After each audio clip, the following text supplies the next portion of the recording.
lanh. Ê cả nhà ơi, thì hôm nay á, nhà chú Sóc thì cũng đã gần xong rồi cô chú anh chị mình, nhưng mà bây giờ á, là cái tôn á, thì cũng làm sao nó hết pin hết trơn hả? Hết pin 4 cục, bây giờ chắc tại mới sáng mới làm rồi. Giờ này thì cũng 4 giờ chiều rồi cả nhà, nên là cũng nghỉ giải lao rồi. Bây giờ giải lao là hai người kéo cái đàn cò ra cũng làm phải giục kê chơi cả nhà. Thấy nhà ông muốn gần rồi mình cũng vui. Dạ. Đây, bây giờ mời cả nhà mình cùng lắng nghe nha. Bài gì chú Sóc? Bài gì chị á? Hát gì? Hát lục đi. Hát chục đê luôn nè. Bữa nay chú thợ hát chục đê luôn hả? Tiếp tục nha cả nhà. Đây bây giờ là xem hát chục đê như thế nào nha mọi người nha.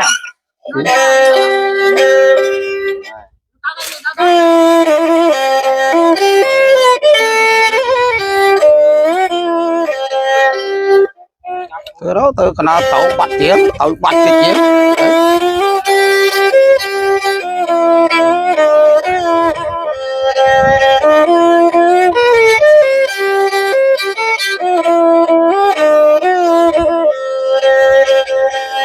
Mà chẳng ôn ai, mà chẳng ôn ơi, không phải ôn năng ôn ơi xâm lanh.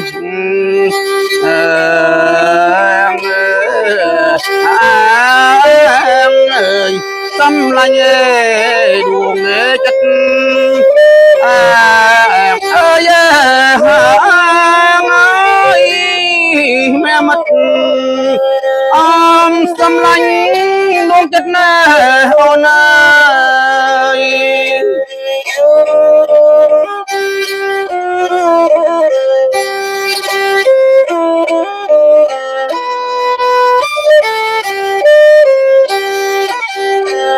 Bong nức ô năng ô nức ơi bong tê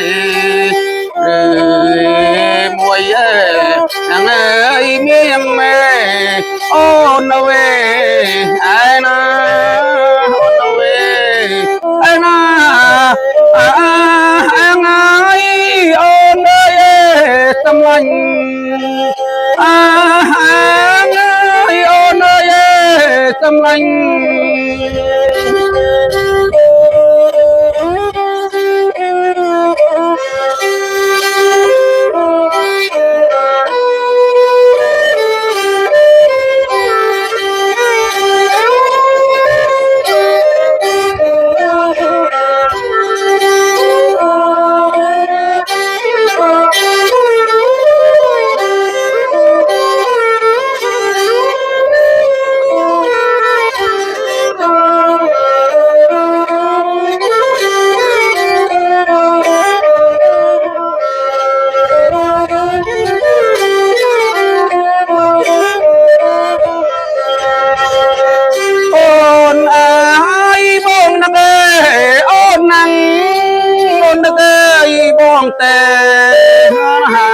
Ôn ơi từ môi miền mê ôn miền ơi bông non ôn miền non ơi ôn miền ơi thầm mây ôn miền ơi mây hai ôn lò tiếng bông anh ơi ôn thầm mê là chất anh ơi ôn thầm anh chất.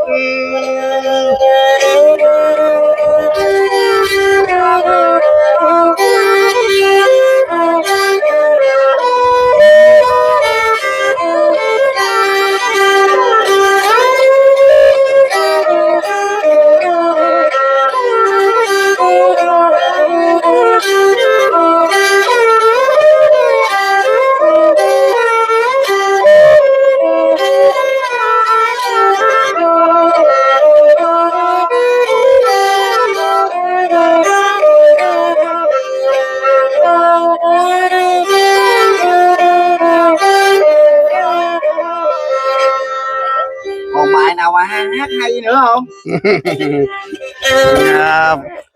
nhờ một bạn nữa đấy không bài đấy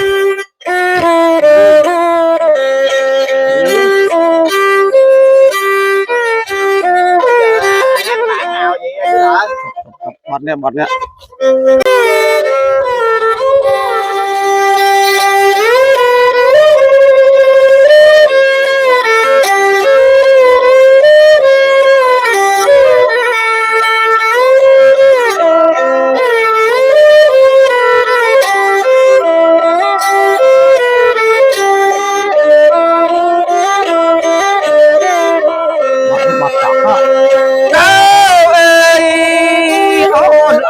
sát na ta đồ chân răng pin nhảy bò mây chân răng pin nhảy bò mây có bàn ổn mọc bó thân nắp thân lom bỏng mây ok về pi tây đây sẽ này bó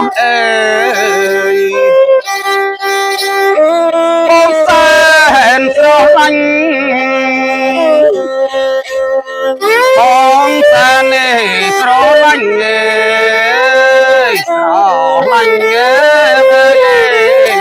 chân địch sơ lanh ơi cái miền phụ lịch tê ra ôn ơi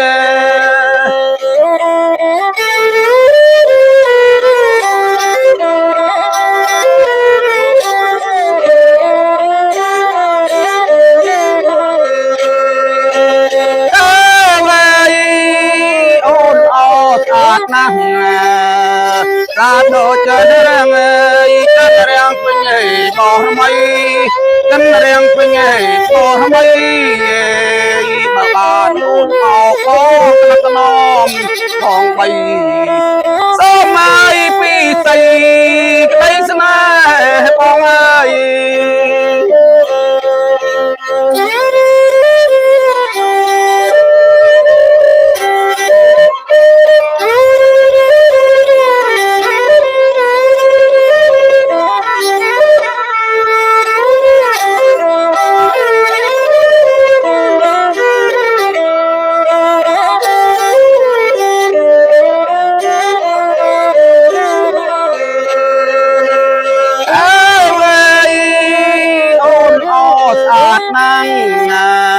ta đồ chân răng pin nhảy bò mây chân răng pin nhảy bò mây bà bàn một màu có nắp nom bọng mây sao mây pi say cái đây này bong ơi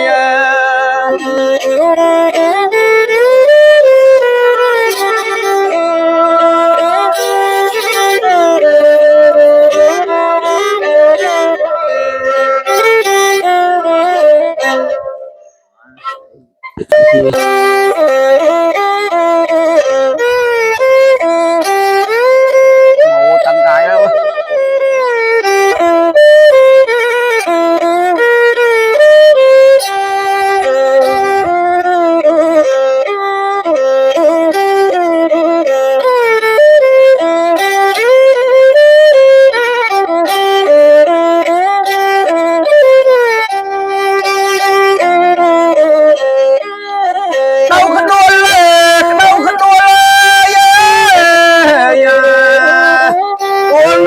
nông ô ra mình đất nơi sman thang đâu có nông hơi ninh lời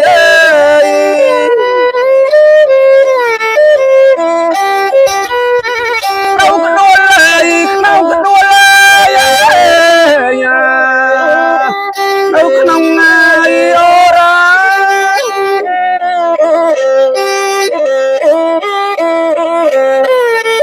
mình đất nơi sman thang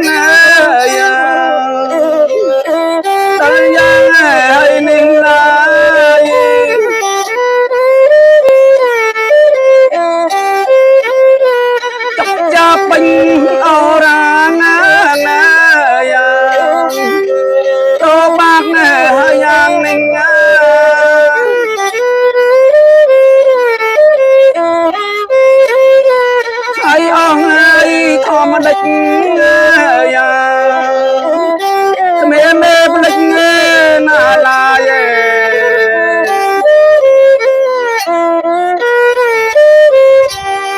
đâu cái đuôi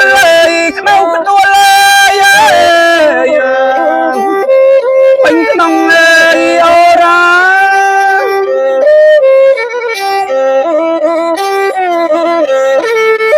mình địch lời nàng cho bác cái nòng chích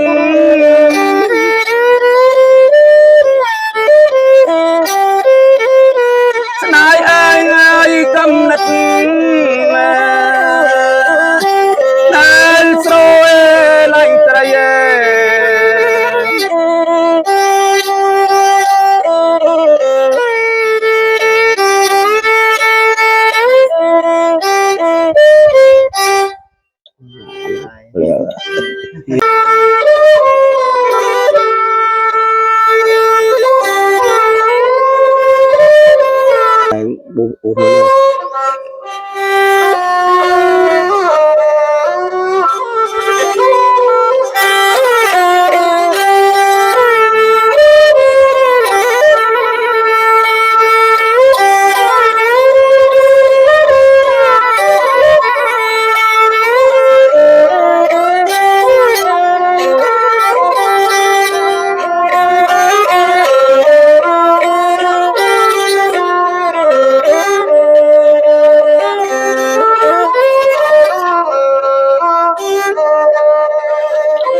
ví dụ như một ngày nào đó người ta kêu mình á đi dạy cái này nè, chú Sóc có đồng ý là đi dạy không?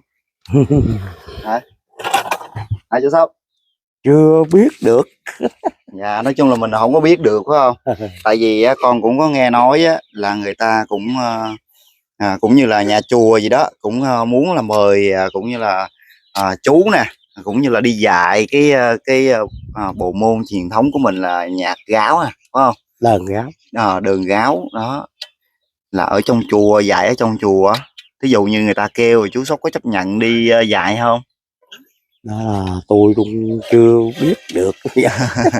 Nói chung là mình không có biết được ha, tại vì nhà thì cũng ở trong vùng sâu vùng xa, rồi thêm một phần nữa là cô thì cũng chỉ có ở nhà một mình thôi phải không, nên là dạy ban đêm á, thì cũng không có được nữa có chú anh chị mình đó, nên là cũng hơi khó nữa thôi.